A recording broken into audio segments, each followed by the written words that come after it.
So I was in the kitchen the other day making dinner, and I turned the TV on in the other room, just to get some background noise. And as I sat there making my dinner, it dawned on me what was playing. It was the movie The Karate Kid. You remember, 1984, Ralph Macchio, Elizabeth Shue. Who doesn't love that movie? And so I stopped for a minute and paid attention to the TV. If you remember the story, you have this young man who really just wants to be able to protect himself and the people whom he loves, and so he wants to learn karate as a means of self-defense.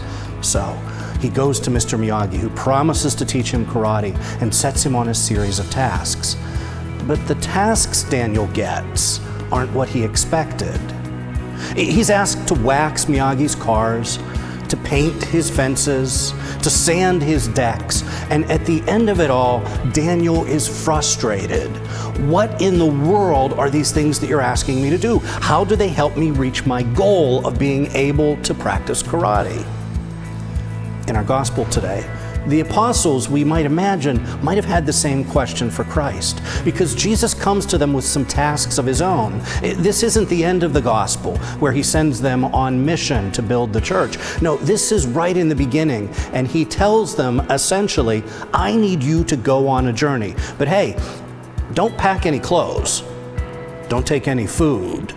Don't take any money. In fact, all you need to take is a good pair of sandals, because you're going to be doing a lot of walking. And we can almost imagine that the apostles might have had those exact same sort of questions that Daniel did. What is this that you're asking us to do? How do these tasks help us help you on your mission as our Messiah? In essence, the implicit message from Jesus is, I understand that you have questions, but please, just trust me. Now, we in the Diocese of Pittsburgh are preparing to go on a set of tasks ourselves. As we prepare to implement the On Mission for the Church Alive initiative, we are being asked to do some things this October that might raise some questions in our minds. I've known my pastor for a dozen years. Why does he have to be reassigned? I'm used to going to this Mass. Why is my Mass schedule changing?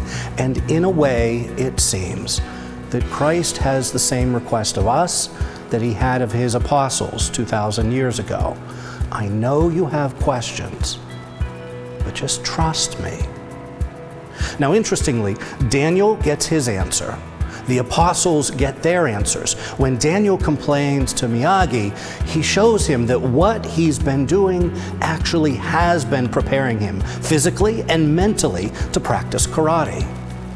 In next week's gospel, we see the apostles returning to Jesus, and they're filled with joy, and they tell Jesus all of the amazing things that they did on the journey that he sent them on.